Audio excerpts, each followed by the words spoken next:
Ini adalah hal yang sangat penting untuk dimengerti oleh semua, di mana masih banyak sekali pendapat yang salah paham mengenai bekerja di negara Switzerland sebagai TKI atau sebagai PRT. Ingin tahu penjelasan saya? Ikuti videonya.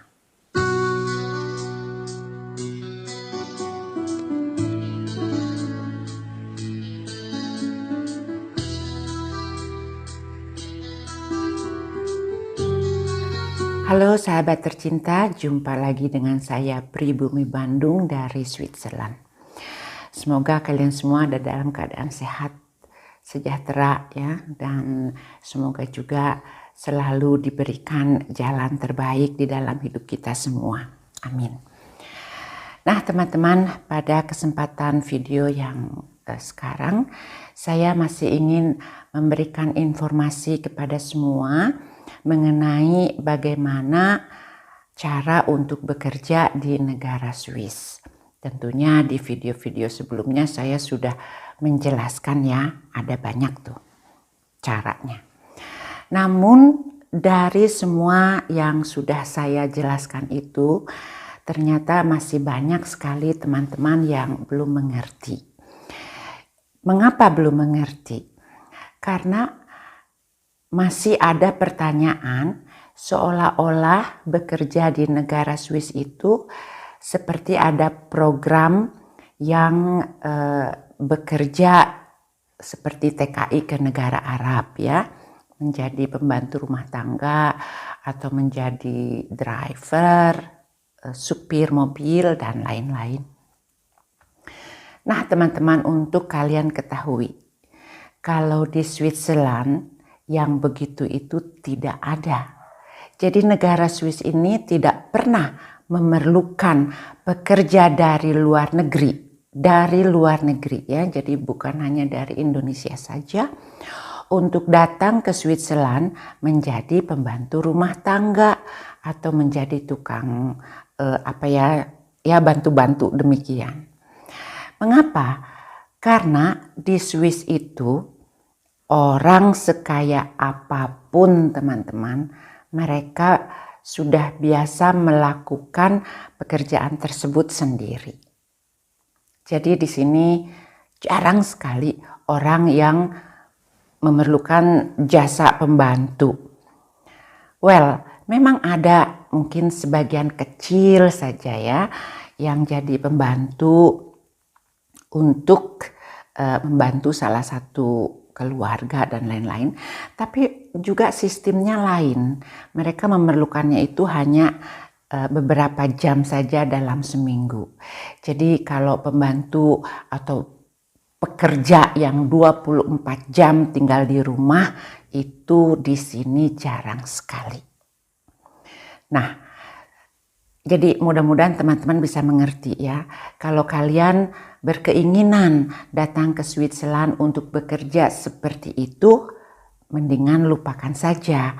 Karena yang saya tahu teman-teman, saya hidup di sini itu sudah lebih dari 30 tahun ya. Sudah mau 40 tahun bahkan. Jadi di sini tuh tidak ada yang begitu. Kecuali negara Swiss itu memang memerlukan beberapa tenaga ahli dari luar negeri ya, seperti di bidang IT ya, atau yang lain-lain ya. Namun kalau program TKI sebagai pekerja yang mungkin ya dalam pikiran kalian itu ada program TKI yang seperti ke negara Arab atau ke Taiwan, itu di sini saya bisa katakan sekali lagi tidak ada. Nah, lantas kan ada pertanyaan juga, bagaimana orang-orang Indonesia yang berada di Switzerland juga bisa bekerja?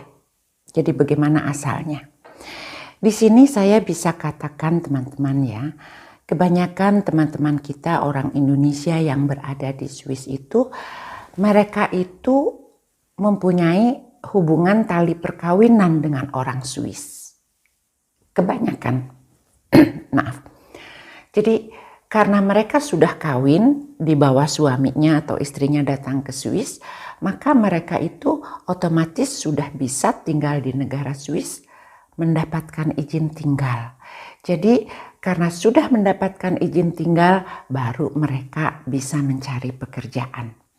Dan nyatanya ya teman-teman, semua ijazah yang ada kita dapatkan dari Indonesia, ijazah perguruan tinggi apapun di Swiss itu tidak berlaku. Jadi kami ya atau teman-teman kita yang lain orang Indonesia itu, kalaupun ada di antara mereka yang jadi insinyur di Indonesia atau jadi dokter atau bahkan ya sekolah tinggi-tinggi di sana, di sini itu ijazahnya tidak berlaku dan mereka itu mencari pekerjaan yang untuk bertahan hidup.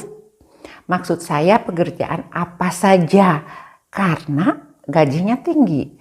Di sini gaji seorang pelayan restoran itu ya bisa melebihi gaji seorang manajer atau insinyur di Indonesia.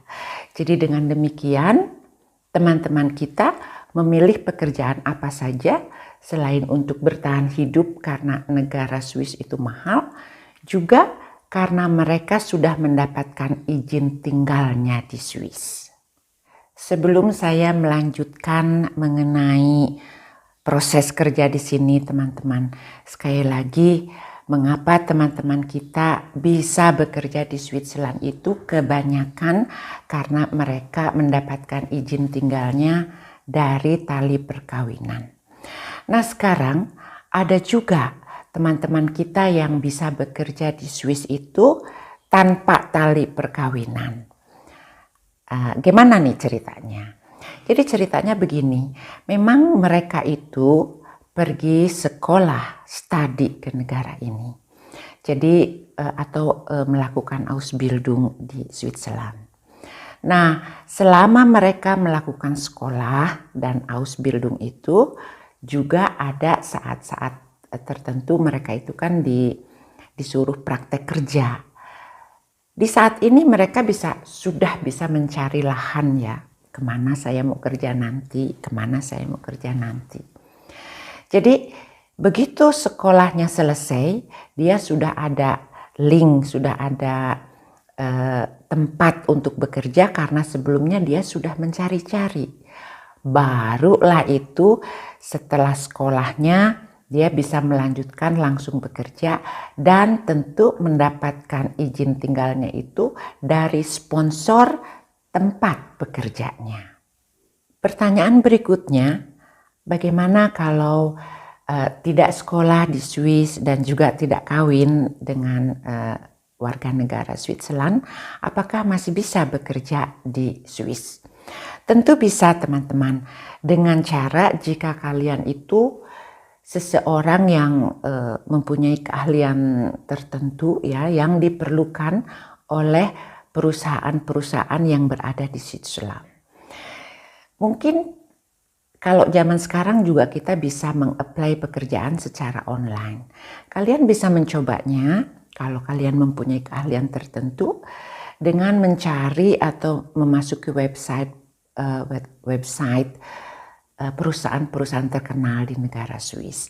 Nah, di situ kan ada lowongan pekerjaan apa, kalian bisa meng-apply-nya dari Indonesia. Namun kalau menurut logika saya teman-teman, itu hal yang jarang sekali ya, karena situasi saat ini di Swiss pun banyak sekali orang-orang dari negara-negara tetangga seperti Jerman, Prancis, Italia, Portugal, Belanda yang semuanya juga berduyun-duyun datang ke Swiss ingin mendapatkan pekerjaan karena memang gaji di Swiss itu tinggi sekali dibandingkan dengan gaji di negara mereka. Jadi di sini memang saingannya berat ya. Itu untuk yang mempunyai keahlian. Nah, sedangkan kembali lagi teman-teman, kalau maaf sekali tapi saya bicara fakta ya. Dengan ijazah lulusan SMA dan bahasa tidak mengerti, saya pikir sangatlah sulit mendapatkan pekerjaan di sini. Jadi di sini saya tidak mau memberikan hal-hal yang manis ya, yang indah seperti gampang cari kerja di Switzerland dengan lulusan SMA bisa dapat kerja ini itu. Saya mendingan bicara apa adanya fakta yang saya tahu.